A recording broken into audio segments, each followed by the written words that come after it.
Shalom, shalom, shalom, 9:33 a.m.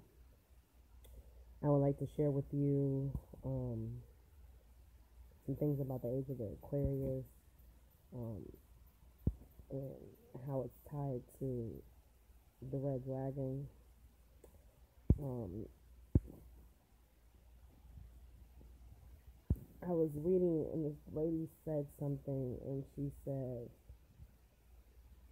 we see that the GTO, the most powerful and influential kings of the earth, had already prepared the golden throne for the golden age of Aquarius in 2012 for Satan, exactly as Benedict had requested in his signet for the initiator.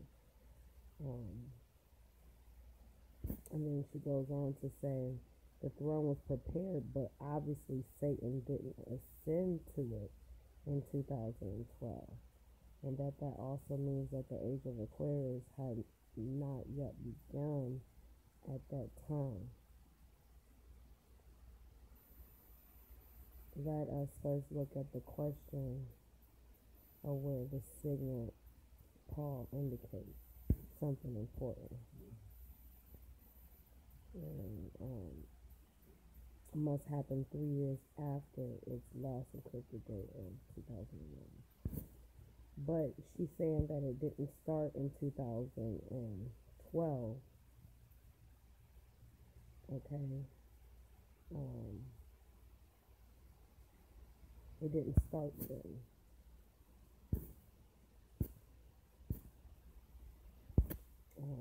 He didn't ascend.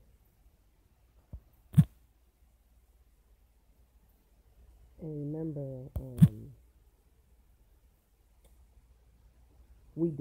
I did a video on this about the age of Aquarius, how 9 Narnia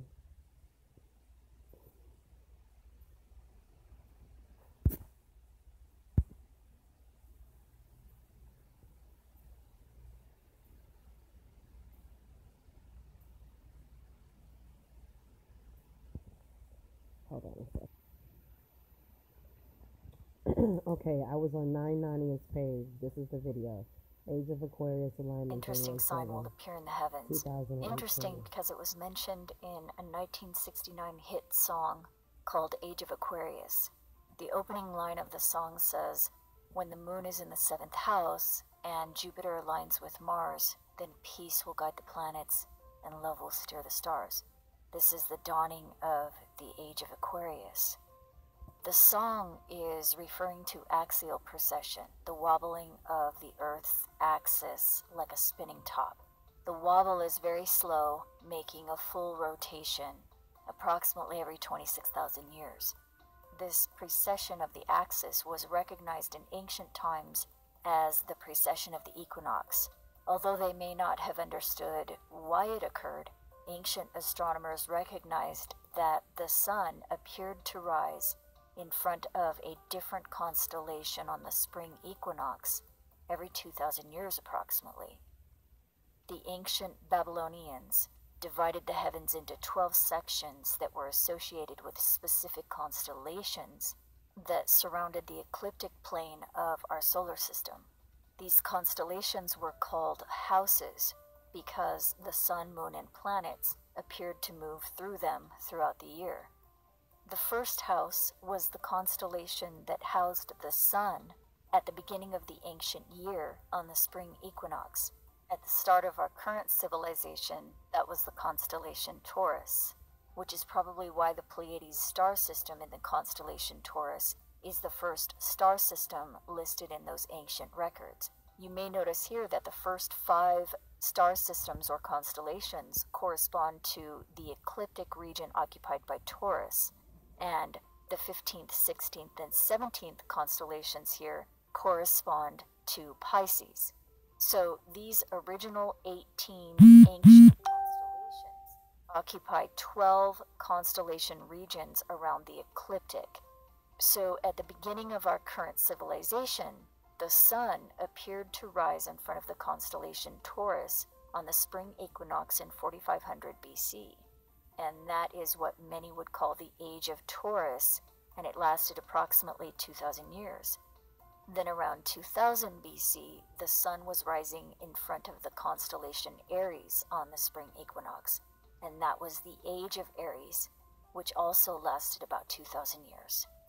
Then around 2000 years ago, what we would call 1 CE or 1 BC, the sun was rising in front of the constellation Pisces, and that is about when the age of Pisces began. These are not exact years, only approximations. There's much debate over when the age of Pisces began and when it ends. It depends on what astronomy software you use and how you prefer to separate the ages. If you prefer to separate the ages according to the corresponding constellations and their modern lines, then the age of Pisces will not end until around 2500 CE. The age of Aquarius comes after the age of Pisces, so if the age of Pisces does not end until 2500 CE, then the age of Aquarius will not start until around 2500 CE. However, many argue that precession lasts not for 26,000 years, but 24,000 years.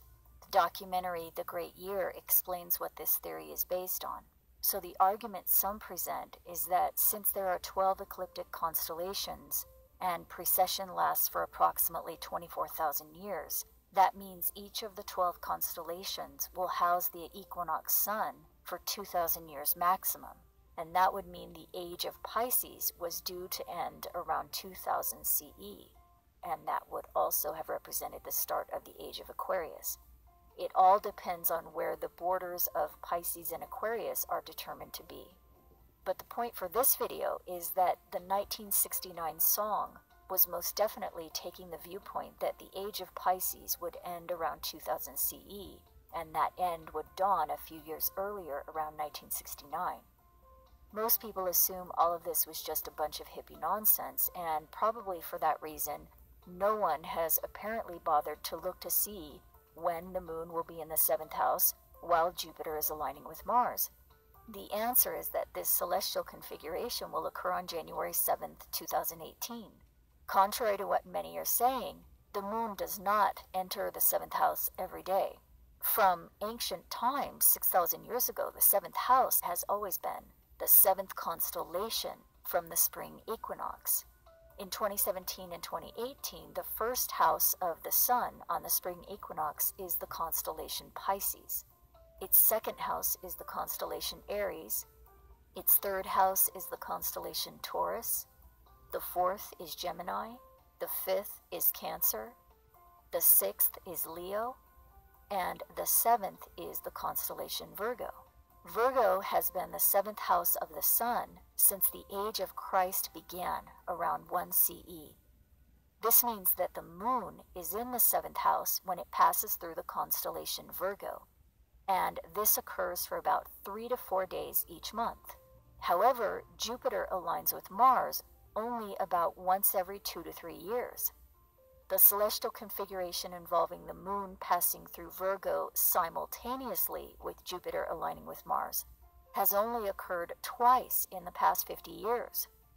If we only look at the Mars and Jupiter alignments, we can see that the last time Jupiter aligned with Mars was in October 2015.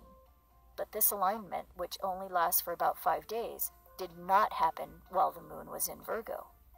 The time before that, Mars and Jupiter aligned from July 20th through the 23rd, 2013. But again, the moon was in Aquarius at that time, nowhere near Virgo. Before that, the alignment occurred in April and May of 2011 when the moon was in Pisces. On the alignment in 2009, the moon was in Scorpius. In 2006, the moon was in Leo. In 2004, the moon was in Pisces. In 2002, the moon was in Aries. In 2000, the moon was in Taurus. And on the January 20th, 1998 alignment between Mars and Jupiter, the moon was in Virgo. So you can see the celestial configuration mentioned in Fifth Dimension Song is not as common as some would have believed. It occurred 10 years ago on January 20th, 1998. Before that, it occurred on June 16th, 1975, and before that on May 20th, 1964. So this celestial configuration has only occurred twice since the song was released, and January 7th, 2018 will be the third time it has occurred since 1969. After that, on the next alignment between Mars and Jupiter in 2020, the moon will be in Sagittarius. On the alignment in 2022, the moon will be in Pisces. On the lineup in 2024, the moon will be in Scorpius. In 2026, the moon will be in Sagittarius. And in July 2029, the moon will again be in the 7th house of Virgo. At the same time, Mars will pass Jupiter. However, you may notice that in 2029, while Jupiter, Mars, and the moon are all in the 7th house, Mars and Jupiter don't exactly align at that time. Mars passes Jupiter slightly lower on the ecliptic plane at that time. Nevertheless, the Age of Aquarius alignment will occur for the third time in 50 years on January 7th, 2018, and will not come close to occurring again until July 2029. To check all of these alignments for yourself, you can use any astronomy software. Stellarium is a good one, and it's free. So why the band Fifth Dimension put that alignment in their lyrics is unknown.